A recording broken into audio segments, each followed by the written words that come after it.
Hello বন্ধুরা, তোমরা দেখতেই পাচ্ছ। আর এই জায়গাটাতে আগে একটু ছিল সেই মায়ের মন্দির, মনসা মন্দিরটা। আর আজকে নাই, আজকে 28শে মার্চ। আর সকাল 3টা থেকে কাটতে লেগেছে এই গঙ্গা নদী। দেখতে পাচ্ছ কত দূরটা এসেছে, আর অনেকটা বাড়িও ঘরও পড়েছে। তারপরে এদিকে তোমরা দেখো, আর দেখতে পাচ্ছ এই কালী মন্দিরটা। এই কালী মন্দিরটা থেকে আর বেশি দূর নাই গঙ্গা নদী। তারপরে এই যে দেখো, এই জায়গাটাতে ঘর ছিল, এই সব ঘরগুলো উঠিয়ে নিয়েছে।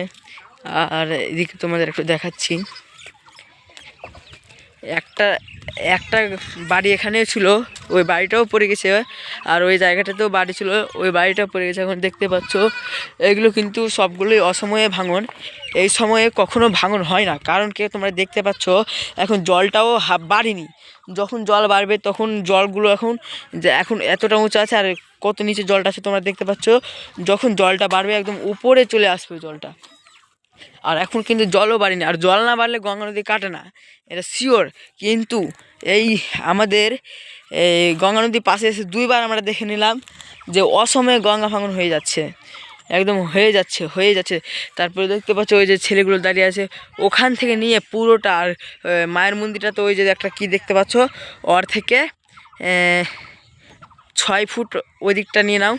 ও এত দূরে মায়ের মন্দিরে ছিল, আর এগুলো যাতে বাড়িঘর ছিল। আর তারপরে দেখো এদিকে সব জিনিসগুলো নিয়ে যাচ্ছে।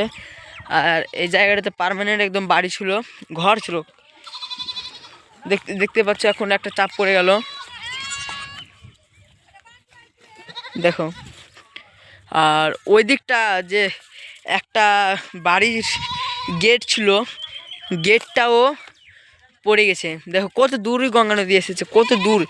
আর এই রাস্তাটা কিন্তু দেখতে পাচ্ছ যে ওই রাস্তাটা ওটা দিয়ে পুরোটা একদম, ওটা দিয়ে ফের আবার এদিক ছিল, এদিক।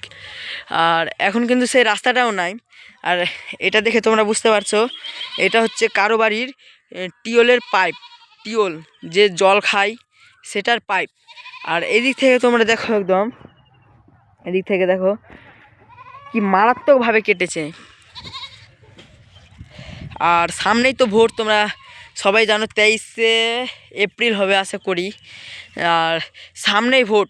আমি গ্রামবাসী এবং দিয়ারাবাসীর কাছে একটাই আমি কথা বলতে চাই, তোমরা যদি একসাথ হয়ে একজোট হয়ে আন্দোলনে বের হও। আর সামনে এখন ভোট, এখন পাবলিকের কথা অবশ্যই সরকার শুনবে। আর সামনে ভোট, আর এই সময় যদি আমরা আন্দোলনে বের হই, সবাই একজন তো হবে না, পুরো দিয়ারাবাসীকে লাগবে। আর আন্দোলনে যদি এখন আমরা বাড়াই, তো অবশ্যই এই কাজের ফলাফল কিছুও হবে, ভোট অবধি কিছু না কিছু হবে, এটা গ্যারেন্টি আমি বলে দিলাম। কিন্তু মানুষ যে আছে একটাই কথা বলছে, যেমন কি এখন যাদের বাড়ি গঙ্গাতে আছে, ওরা বলছে যে গঙ্গাটা বেঁধে দাও, চলো একসঙ্গে যুক্তি করে যাব। আর এই তো গ্রামে বেশি লোক নাই।